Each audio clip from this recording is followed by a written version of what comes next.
قبل أن يلمس الكرة في أول مباراة له بكأس العالم، اتخذ النجم الإسباني لامين يامال قراراً أعاد إلى الأذهان واحدة من أشهر البدايات في تاريخ المونديال. فالموهوب الشاب قرر خوض منافسات كأس العالم 2026 مرتدياً القميص رقم 19، وهو الرقم نفسه الذي ظهر به الأسطورة ليونيل ميسي في مشاركته الأولى بالمونديال عندما دافع عن ألوان الأرجنتين في نسخة 2006 بألمانيا. ويستعد يامال لخوض أول تجربة له في كأس العالم، وهو لا يزال في مقتبل مسيرته بعدما فرض نفسه كأحد أبرز نجوم منتخب إسبانيا وبرشلونة خلال السنوات الأخيرة، ليصبح أحد أهم الأسلحة التي يعول عليها المدرب لويس دي لا فوينتي في البطولة. ويحمل الرقم 19 ذكريات خاصة لعشاق كرة القدم، إذ ارتداه ميسي في بداياته الدولية قبل أن يتحول لاحقا إلى الرقم 10 الأسطوري مع منتخب الأرجنتين، ويبدأ رحلة صنعت واحدا من أعظم اللاعبين في تاريخ اللعبة. توجه البرغوث بالفوز بالمونديال الماضي في قطر، وسيكون مونديال 2026 محطة فارقة في مسيرة الجناح الإسباني الذي يدخل البطولة وسط توقعات كبيرة بمواصلة تألقه بعدما تحول خلال فترة قصيرة إلى أحد أبرز الوجوه الصاعدة في كرة القدم العالمية. وبينما كتب ميسي أول فصول قصته المونديالية بالقميص رقم 19 قبل 20 عاما، يبدأ يامال رحلته بالرقم نفسه على أمل أن تكون البداية فقط لمسار طويل ومليء بالإنجازات على الساحة الدولية، وهو الذي توج بالفعل مع لاروخا ببطولة يورو 2024.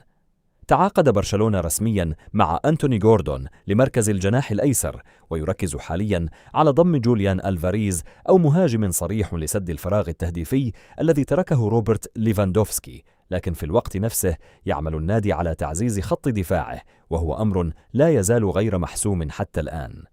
وذكرت صحيفة موندو ديبورتيفو أن برشلونة استبعد أليساندرو باستوني مدافع إنتر ميلان من حساباته بعد أشهر من اعتباره الخيار الأول للنادي الكتالوني، ورغم ذلك يحتاج البارسا لمدافع يلعب بقدمه اليسرى. وأضافت أن التعزيز الوحيد البارز على طاولة برشلونة حاليا هو استمرار جواو كانسيلو داخل صفوف النادي بعدما لعب النصف الثاني من الموسم المنقضي على سبيل الإعارة من الهلال السعودي. ويتولى البرتغالي خورخي مينديز وكيل أعمال كانسيلو حل الأمور التعاقدية مع الهلال الذي لا ينوي ترك اللاعب إلا بالحصول على الأموال، وهو ما يرفضه برشلونة حتى الآن. في مركز الظهير الأيمن يمتلك فريق المدرب هانز فليك الفرنسي جول كوندي، مع أن النادي لم يستبعد إمكانية انتقاله بعدما ارتبط اسمه بليفربول منذ فترة. ويواجه الفرنسي منافسة من كانسيلو وإريك جارسيا بالإضافة إلى تشافي إسبارت وهو موهبة من لاماسيا. أما في مركز الظهير الأيسر فقد ذكر اسما أليكس غريمالدو ومارك كوكوريا، لكنهما يبدوان حاليا هدفين بعيدين جدا. تشمل خيارات فليك الحالية في مركز قلب الدفاع رونالد أراوخو وباو كوبارسي وأندرياس كريستنسن وإريك جارسيا، ويعتبر كوبارسي هو الوحيد صاحب المركز المضمون ولا يمكن المساس به.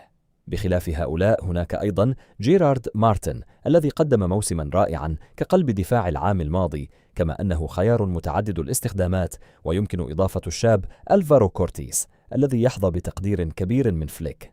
في مركز الظهير الأيسر يمتلك برشلونة كانسيلو نفسه إذا تمكن من حل وضعه، وجيرارد مارتن في مركزه الطبيعي، وحتى بالدي الذي ترددت شائعات عن رحيله ولكنه لا يريد أيضا الانتقال من النادي الكتالوني.